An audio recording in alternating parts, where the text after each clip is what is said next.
Baik, bismillahirrahmanirrahim. Assalamualaikum warahmatullahi wabarakatuh. Alhamdulillah rabbil alamin. Nahmaduhu wa nasta'inu wa nastahdi wa na'udzu billahi min shururi anfusina min sayyiati a'malina may yahdihillahu fala mudilla lahu wa may yudlilhu fala hadiya lahu. Asyhadu an la ilaha illallah wa asyhadu anna Muhammadan abduhu wa rasuluhu la nabiyya ba'da. Allahumma sholli ala Muhammad wa ala ali Muhammad, amma ba'd. Puji dan syukur kepada Allah Subhanahu wa taala yang begitu banyak melimpahkan rahmat, nikmat, iman, Islam dan kesehatan. Mudah-mudahan kita senantiasa istiqomah meladamkan, mengingatkan dengan nikmat-nikmat Allah itu. Salawat serta salam tercurah kepada uswah teladan kita Nabi Muhammad SAW beserta keluarga, para sahabat dan para tabi'in, dan mudah-mudahan kita termasuk golongan mereka. Amin ya rabbal alamin.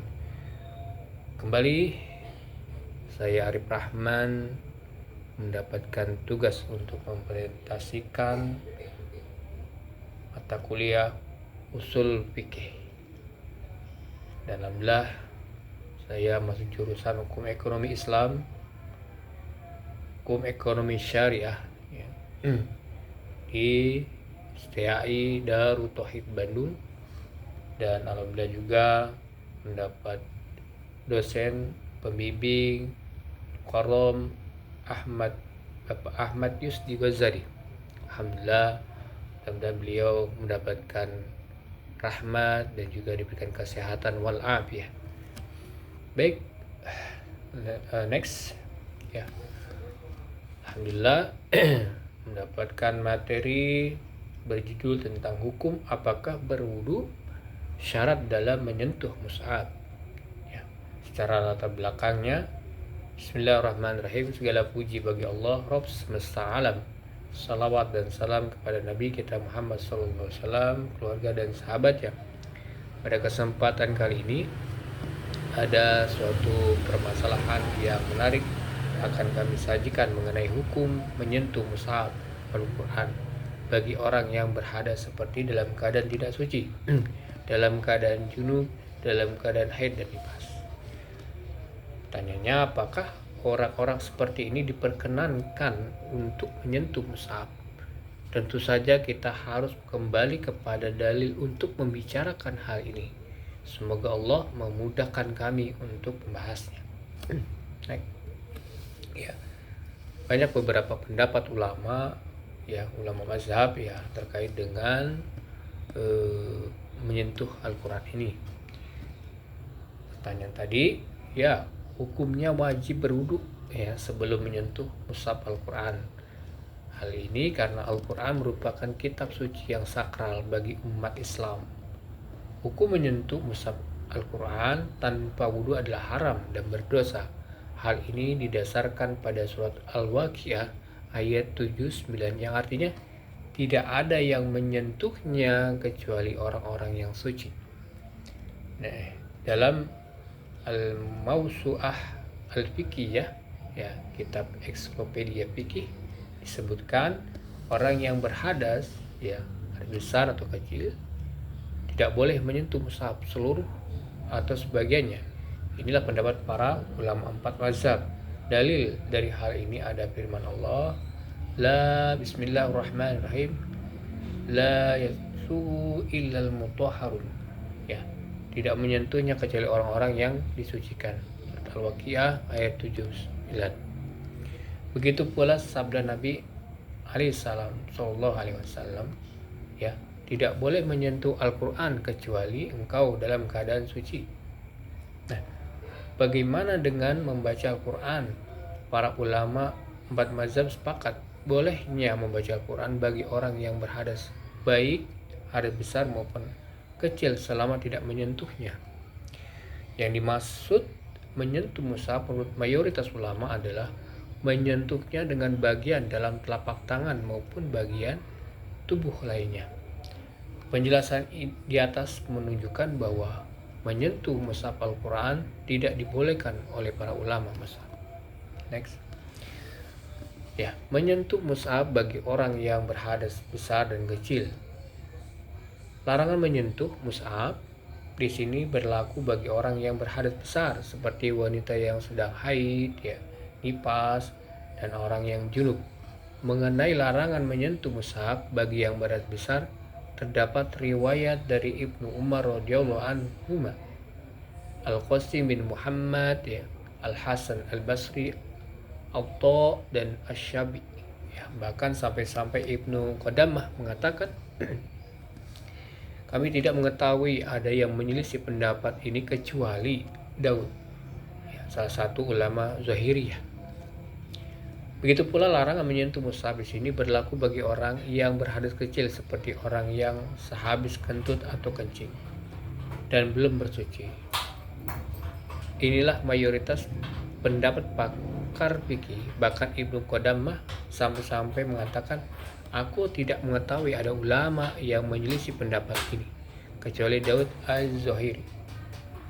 Al-Qurtubi mengatakan bahwa ada sebagian ulama yang membolehkan menyentuh mushaf tanpa wudu.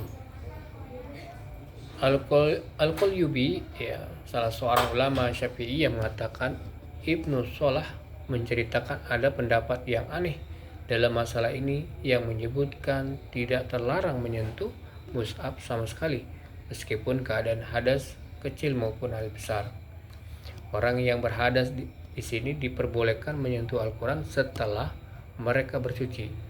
Untuk hadas besar dengan mandi wajib, sedangkan hadas kecil dengan berwudu.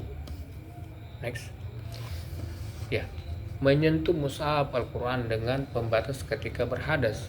Maksudnya tentang menyentuh mushaf Al-Quran dengan pembatas ketika berhadas, maka terdapat perselisihan di antara para ulama. Ya, ada ulama yang membolehkan, ada yang tidak. Namun yang tepat dalam masalah ini adalah dibolehkan menyentuh mushaf dalam keadaan berhadas dengan menggunakan pembatas selama pembatas tersebut bukan bagian dari mushaf. Artinya tidak dibeli beserta mushaf seperti sampul. Seperti yang digunakan sebagai pembatas di sini adalah sarung tangan. Karena larangan yang dimaksud adalah larangan menyentuh mushaf secara langsung. Sedangkan jika menggunakan pembatas, maka yang disentuh adalah pembatasnya dan bukan mushafnya. Demikian pendapat yang dipilih oleh ulama Hambali. Membawa mushaf Al-Quran ketika berhadas tanpa menyentuh. Misalnya, saja orang yang dalam keadaan berhadas membawa mushaf Al-Quran di tasnya tanpa menyentuhnya secara langsung, apakah seperti ini dibolehkan? Pendapat yang tepat dalam masalah ini adalah dibolehkan, yaitu dibolehkan bagi yang berhadas seperti orang yang junub, ya, untuk membawa mushaf tanpa menyentuhnya secara langsung dengan menggunakan pembatas yang bukan bagian dari Al-Quran, karena seperti ini bukanlah disebut menyentuh. Sedangkan larangan yang disebutkan dalam hadis adalah menyentuh mushaf dalam keadaan tidak suci. Sedangkan di sini sama sekali tidak menyentuh. Inilah pendapat ulama Hanafiyah, ulama Hanabilah, dan menjadi pendapat Al-Hasan Al-Basri atau Asy-Syabi, Al-Qasim, Al-Hakam, dan Hammad. Ya, selanjutnya yang dibolehkan menyentuh mushaf meskipun dalam keadaan berhadas. Yang pertama, anak kecil. Ulama Syafi'i yang mengatakan tidak terlarang bagi anak kecil yang sudah tamyiz, ya, membedakan, ya, bisa membedakan, untuk menyentuh mushaf walaupun dia dalam keadaan hadas besar. Dia dibolehkan untuk menyentuh, membawa, dan untuk mempelajarinya, yaitu tidak wajib melarang anak kecil sementara itu karena ia sangat butuh untuk mempelajari Al-Quran dan sangat sulit jika terusan diperintahkan untuk bersuci, namun ia disunahkan saja untuk bersuci, ya. Yang kedua, bagi guru yang dan murid yang butuh untuk mempelajari Al-Quran, ya, dibolehkan bagi wanita haid yang ingin mempelajari atau mau mengajarkan Al-Quran di saat jam mengajar untuk menyentuh mushaf, baik yang menyentuh seluruh mushaf atau sebagiannya, atau cuma satu lembaran yang tertulis Al-Quran. Namun hal ini tidak dibolehkan pada orang yang junub, karena orang yang junub ia mudah untuk menghilangkan hadasnya dengan mandi sebagaimana ia mudah untuk berwudu. Beda halnya dengan wanita haid, ya.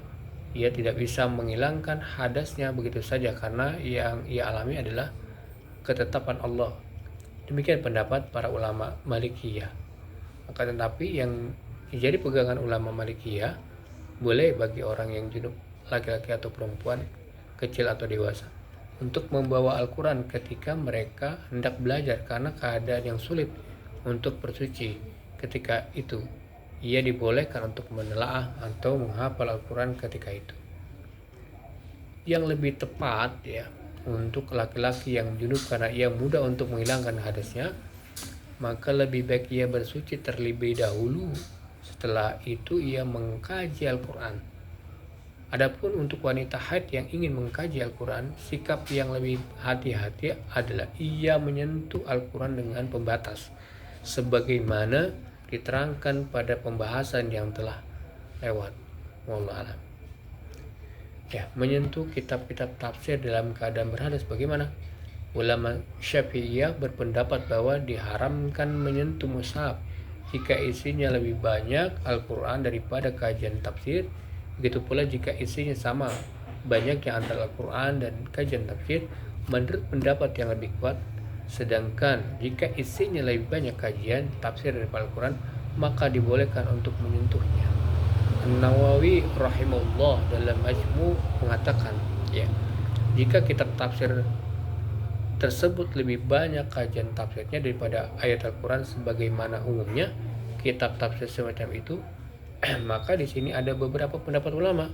Namun yang lebih tepat, kitab tafsir semacam itu tidak mengapa disentuh karena tidak disebut mushaf. Ya. Yang menyentuh kitab fikih dan kitab hadis dalam keadaan berhadas bagaimana?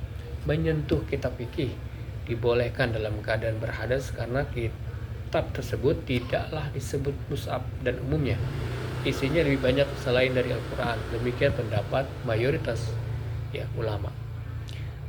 Begitu pula dengan kitab hadis diperbolehkan untuk menyentuhnya walaupun dalam keadaan berhadas. Demikian pendapat mayoritas ulama juga. Intinya, jika suatu kitab atau buku tidak disebut mushaf dan isinya lebih banyak tulisan selain ayat Al-Quran, maka tidak mengapa orang yang berhadas menyentuhnya. Menyentuh Al-Quran terjemahan dalam keadaan berhadas bagaimana? Jika yang disentuh adalah terjemahan Al-Quran dalam bahasa non-Arab, maka itu tidak disebut Al-Quran. Namun kitab atau buku seperti ini disebut tafsir sebagaimana tegasnya ulama Malikiyah. Oleh karena itu tidak mengapa menyentuh Al-Quran terjemahkan seperti karena hukumnya sama dengan menyentuh kitab tafsir. Akan tetapi jika isi Al-Qurannya lebih banyak atau sama banyaknya dari kajian terjemahan, maka seharusnya tidak disentuh dalam keadaan berhadas sebagaimana keterangan yang telah lewat. Ya. Menyentuh sampul, mushaf dan bagian lainnya, mayoritas ulama mengatakan bahwa termasuk yang terlarang ketika berhadas di sini adalah menyentuh sampul mushaf yang bersambung langsung dengan mushaf, halaman pinggirnya yang tidak ada tulisan ayat di sana, celah-celah ayat yang tidak terdapat tulisan dan bagian lainnya dari mushaf secara keseluruhan, karena bagian-bagian tadi semuanya termasuk mushaf dan ikut serta ketika dibeli sehingga dikenal hukum yang sama. Ibnu Abidin, ya, katakan pendapat yang menyatakan tidak terlarang menyentuh sampul mushaf ketika hadas lebih dekat dengan kias atau analogi. Sedangkan pendapat yang menyatakan terlarang alasannya adalah untuk mengagungkan mushaf Al-Quran. Pendapat yang menyatakan terlarang itulah yang lebih tepat. Kesimpulannya, ya, terkait hukum berwudu, syarat dalam menyentuh mushaf. Begitu banyak tadi, ya, dari pertama hingga akhir ini banyak pendapat-pendapat ulama yang berbeda. Tentunya perbedaan itu bukanlah menjadikan suatu perdebatan yang bisa merenggang silaturahim, ya. Tentunya banyak sekali manfaat dari perbedaan itu, kita ambil hikmahnya di situ. Nah, dari kesimpulan hukum berwudu syarat dalam menyentuh mushaf, yang pertama, hukum memegang atau menyentuh Al-Quran tanpa wudu adalah haram kecuali dalam keadaan darurat seperti menyelamatkannya daripada kebakaran dan menjaganya dan sebagainya ya. Yang kedua, dimaksudkan dengan Al-Quran ialah mushaf Al-Quran itu sendiri. Oleh itu, tafsir Al-Quran boleh dipegang tanpa wudu jika kandungan tafsirnya lebih banyak daripada ayat-ayat Al-Quran di dalamnya. Nah, demikian presentasi berkaitan dengan tentang menyentuh mushaf ya. Dan Allah Subhanahu wa taala memberikan kemudahan kita berkaitan dengan materi ini, dan kita juga mendapatkan hikmah ya, bisa mempelajari tentang mushaf, bagaimana cara menyentuh terkait dengan hadas-hadas kecil maupun besar. Terima kasih banyak sahabat-sahabat STAI dan Ustadz mudah-mudahan ini 10 menit terkait dengan materi saya. Mudah-mudahan ini sebagai pelajaran buat saya sendiri dan umumnya buat kita semua. Amin. Jazakumullah khairan jazaa. Assalamualaikum warahmatullahi wabarakatuh.